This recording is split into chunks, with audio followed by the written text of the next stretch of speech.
Hey, 12 days left. What's up? It's the Culture Detective here investigating your favorite albums. And today I'm going to do a classic album review. Now, as you all may know already, I will be leaving my home, Hong Kong, in 12 days. And that is huge because what's going to happen 12 days later is going to be one of the most, if not the most important turn of my life so far. And so before that, I would like to review one more classic album. And I originally wanted to review four classic albums. The other three albums I wanted to review are Can's Tago Mago, Nick Drake's Pink Moon, as well as Brand New's The God and the Devil. The God and the Devil Are Raging Inside Me. But I just don't have that much time. I can only pick one more album to review, one more classic album to review, and that happens to be Kate Bush, Hounds of Love, album released in the year 1985. So, Kate Bush is a British Baroque art pop singer songwriter, and she is also one of the most influential musical artists of all times. Full stop. She is a pioneer of art pop and Baroque pop. Tons of dream pop and art pop artists nowadays have Kate Bush to thank for pioneering this genre and making it so mainstream and so popular. And Hounds of Love is probably the most important and seminal album that Kate Bush had ever put out. Before Hounds of Love, Kate Bush had made her big break with the track Wuthering Heights. And when she wrote the song, she was only 17 years old, which is crazy. What was I doing 2 years ago when I was 17? Not much, but Kate Bush already wrote one of the best songs of all times, Wuthering Heights, which is an incredibly beautiful, concise, and elegant Baroque pop track with an amazing, like fairy tale type performance from Kate Bush. Beautiful vocals, pristine regal pianos. I love this track, and rightfully so, it launched Kate Bush into a very promising musical career. And then, of course, we have The Dreaming, and then, thus, 3 years after The Dreaming, we have Hounds of Love, which is the album that really put Kate Bush on the internationally influential musical artist mark. And Hounds of Love is equal parts catchy and beautiful and lush and accessible art pop, but also equal parts experimental and bold and ambitious album. And again, this album pretty much opened up people's perception of how far pop music can go, how artsy pop music can be, and Kate Bush really proves it with this album. Now, the album can be split into two halves. The first half are the more accessible tracks, where we have four singles and a song, and then the second half is called The Ninth Wave, which is basically an experimental pop dream sequence. So let's talk about the first half first. The album opener, Running Up That Hill. Holy crap! This is a powerful album opening with the watery bass, the lukewarm synths, the thunderous banging drums, and Kate Bush's vocals just bursting through all of that instrumentals like a very strong beam of light bursting through the clouds. It is absolutely amazing. This track is basically a religious experience. Kate Bush's vocals is just so powerful and brings so much strength and potency to the track. Be running up that road, be running up that hill, be running up that building.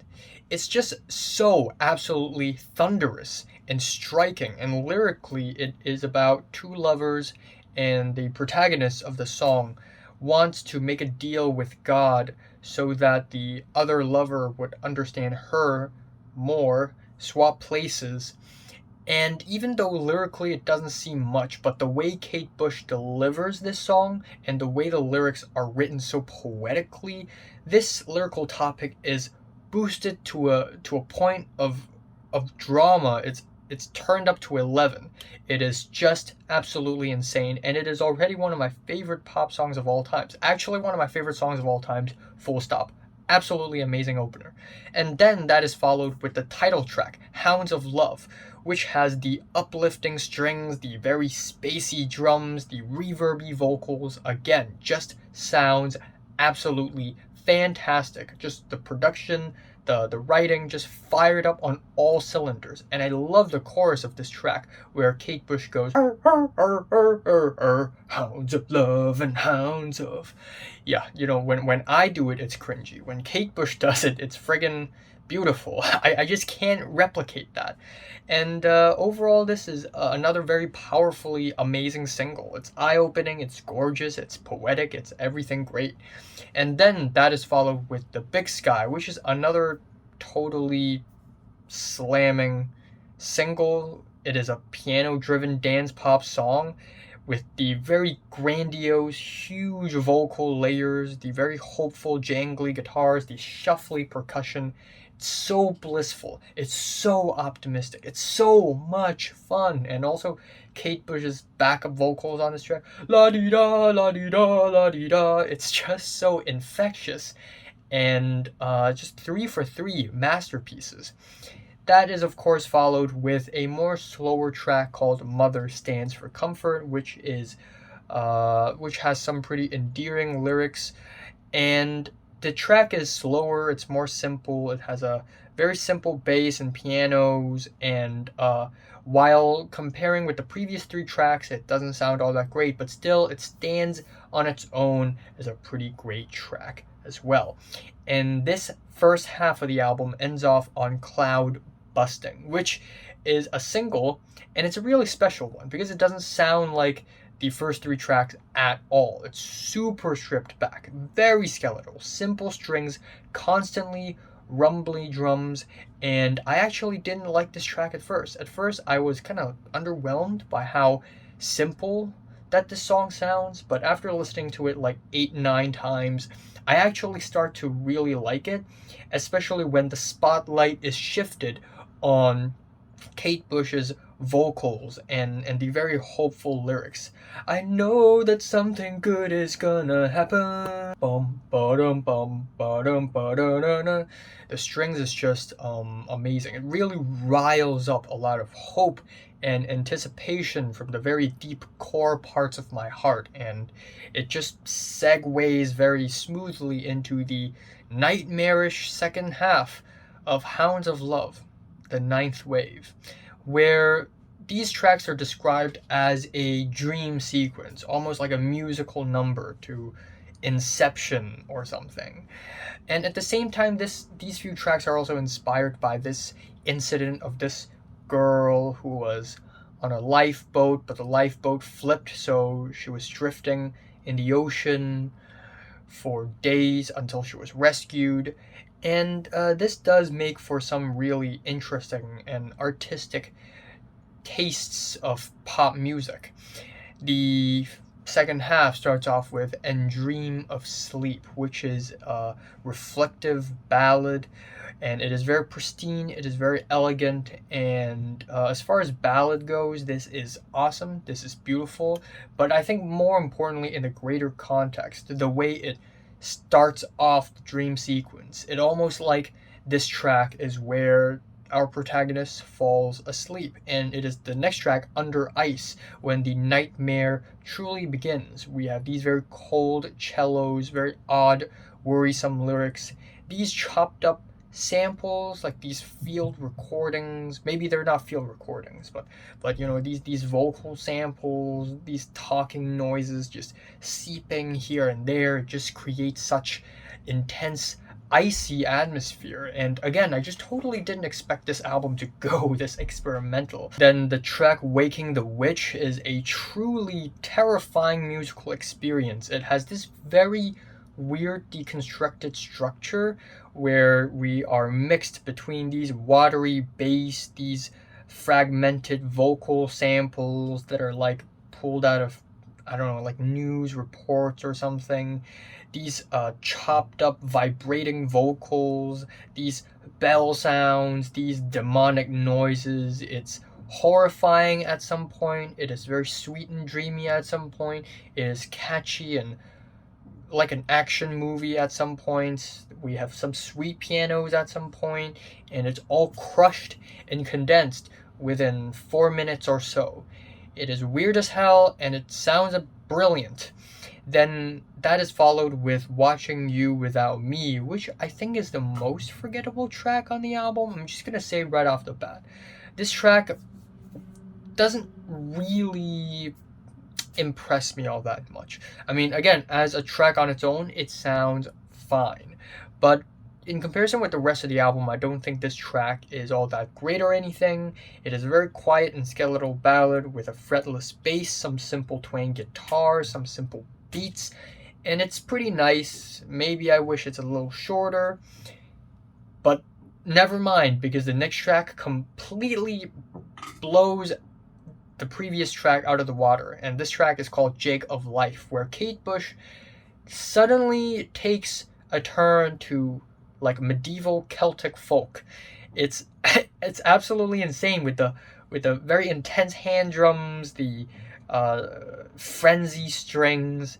It's this very crazy, intense medieval breakdown, and the instrumentals at the end is just so full of tension. The singing is very powerful. It's very stern. I really love the part when Kate Bush was like, "And your little boy and your little girl." It's just Kate Bush really sings with passion on this track. She's serious about this. And then we have the track Hello Earth, which is 6.5 minutes long, easily the longest track on the entire album. And this track is pretty much Kate Bush's last act in the dream sequence. And we have these very weepy group choral vocals. That sounds like it came out of a Catholic church, came out of a cathedral. It's very melancholic and sorrowful, and then that is then sort of contrasted with these very beautiful and earnest ballads that are at its humble core. And it sounds like a musical. It's a really weird combination, and it also kind of works. It's kind of again, the album has gone this far. And then the album ends off with The Morning Fog, which I actually think is a really good album ending. After all of this insanity, after all the Celtic folk and demon noises, we are finally out of the dream sequence, and everything is simpler, everything is nicer, and that's okay. You don't need a grandiose ending for the album, because everything prior to this ending is already crazy and wacky enough. Ending off the album in a humble, quick fashion is as good and as perfect and as flawless as it gets. And yeah, I love the ending. I love the soft vocals, fretless bass, some slight violins. It's really warm, it's really sweet, and it sort of fades out at the end. And it's like I just finished watching a movie. It's absolutely cinematic. So yeah, Kate Bush's Hounds of Love is a truly amazing album, I have to say. This album really changed the shape of pop music, but also it's so experimental, it's so ambitious, while at the same time still being really catchy and accessible in the first half. And that is an impressive feat, because to please the mainstream audience and to please some music critics at the same time is actually somewhat difficult. But thanks to Kate Bush here, the world of pop has changed. So yeah, needless to say, I'm giving this album a 10 out of 10. My favorite track here is Running Up That Hill, and my least favorite is Watching You Without Me. So, have you listened to Kate Bush's Hounds of Love? From 1 to 10, how much did you rate it? Like if you like it, and subscribe if you want more. And thanks for watching.